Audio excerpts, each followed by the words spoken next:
Hi guys, MrRoflWaffles here. This cipher, okay, that we're going to be talking about today is just cool, man. It's just so damn cool. Zetsubou No SHima has given us so much information about the zombie storyline that we've been wondering about for so long now, and finally, in this map, they've started to give us some answers. So the cipher we're going to be looking at is a columnar transposition, but it's a slightly weird version of one. It was solved by certain Personio with a really ingenious method. Well done to you, sir. Really great job. He sort of massaged it a little bit, so it's not just a regular columnar transposition, and as such, I won't be explaining the methodology in full in this video. We'll save that for another time when I have a blackboard and I can actually work through the steps and show you exactly what has gone on. For now, though, we'll focus on the message itself because, oh my goodness, this is so damn interesting. Richtofen must understand that using these teleporters to jump between dimensions is both dangerous and imprecise. At any point, the fabric of space-time could collapse if the proper amounts of 115 are not maintained. I'm also concerned about the unknown effects of trans-dimensional jumps. I have noticed, even with my brief travels, that new memories and emotions have flooded my mind, suddenly appearing from nowhere. I am also sure something is happening on a molecular level as well. So we're going to split this up into a few chunks because there are separate things we need to consider here that make this a really interesting cipher. First of all, let's look at that first paragraph, okay? It says, Richtofen has to understand that blah blah blah blah blah. So clearly it's not Richtofen writing this message, but also, to me, just the wording of the rest of the cipher itself, of that plaintext, suggests to me that it's not actually Maxis. It doesn't really give me the Maxis vibe. It just doesn't feel like him. So, in that case, who could this be? It's not going to be Groff or someone like that, surely. So, is this another character? Or is it indeed Maxis and I'm just not really getting that Maxis vibe because of the way it's written for whatever reason? Let me know your thoughts in the comments down below. Anyway, we've known for a while that working with 115 is dangerous at best, right? That's World at War intel right there. We also know that 115 is supposedly the webbing of the universe, of space-time itself, right? That's on the Shadows of Evil secret scrap. So that is information that we've had for a while now. It's not really anything new. However, the point where things get so interesting, and this answers a question we have been wondering about for months now, is the following bit. I'm also concerned about the unknown effects of transdimensional jumps. I've noticed, even with my brief travels, that new memories and emotions have flooded my mind, suddenly appearing from nowhere. Guys, what this does is it explains why the Origins cast suddenly have all this extra knowledge that they shouldn't have, okay? Richtofen is a special case, right? He's visited the Chronorium, or he's read the Chronorium, or he's gained knowledge via the Chronorium, he's been armed with that knowledge, and he is going forth with it to enact his plan, right? So he's a special case scenario. But the other characters have no reason, or rather have had no reason, to know all of the stuff that they know. For example, Dempsey says, the Pack-a-Punch machine, I remember that being on the moon. But A, that Dempsey has never been to the moon, and B, the Pack-a-Punch was never even on the moon. So clearly, he's got some memories there that don't belong to him. And we've been wondering about that for so long now. When the Giant came out, we started wondering, okay, where are they getting all of this info from that they just by rights should not have, because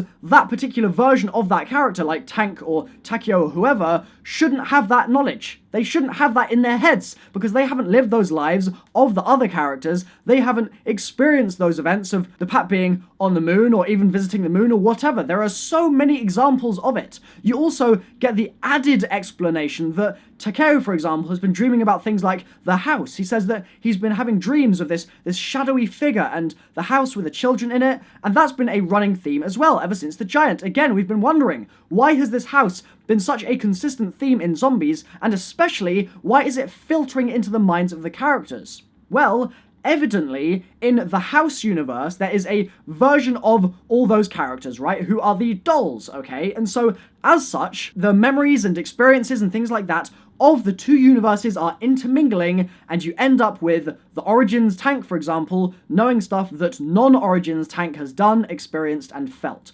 So that's really, really interesting.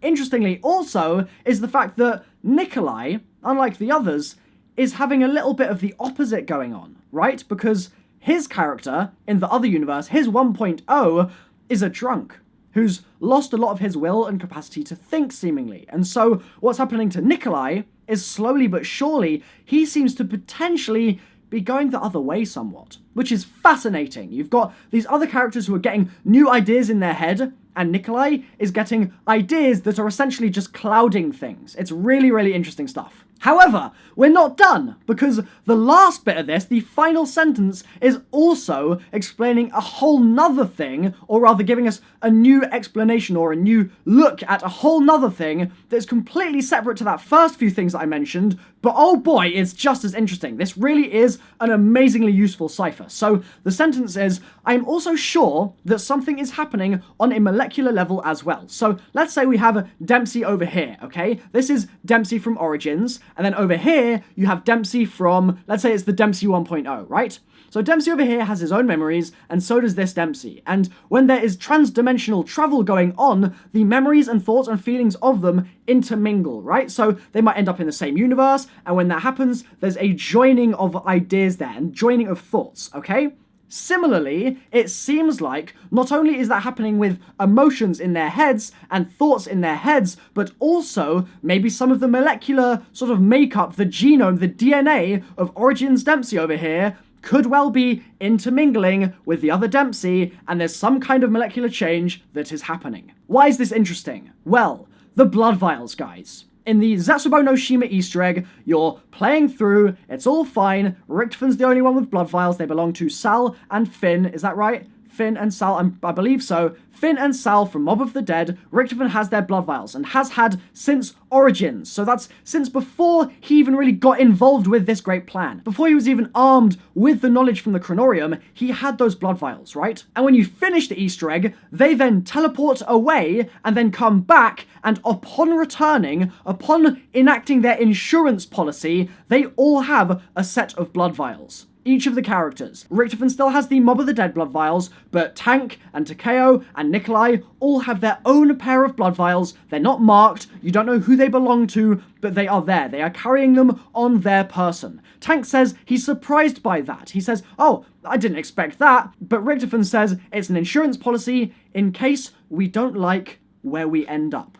Fascinating stuff. Really, really interesting. And now, the fact that there is a molecular change happening to the characters when they travel through the dimensions, is this blood vial backup that they seem to have acquired, is that to counteract that change, to prevent them from being too affected by these multiple universes? Is that some kind of attempt to essentially preserve themselves, or maybe even preserve a different version of them? So let's say they go to a universe with some kind of pure being or something. Let's say Sal and Finn just happen to be the chosen ones for whatever reason. We go there, we get their blood, and then despite whatever those characters might do, we still have their blood secured, and I mean, maybe Richtofon's doing an experiment of his own. Maybe he's taking it across dimensions so that he can actually test it and figure out what is going on with the blood itself so that he can apply that to his own group of people, or rather the Origins group of people. I guess it's not quite his group, although he's kind of spearheading the effort to secure a better tomorrow for the children. So, there are my thoughts on that, guys. It's an absolutely awesome cipher. I can't wait to explore this more with other ciphers because there are loads of them that have been solved right now. Great job to Certain Personio for getting this once again. Really good work, sir. Thank you so much to you guys for watching this video. If you've enjoyed it, the like button is the place to click, and I'll see you guys next time. Bye-bye. Oh man, this was such an interesting cipher. I love it.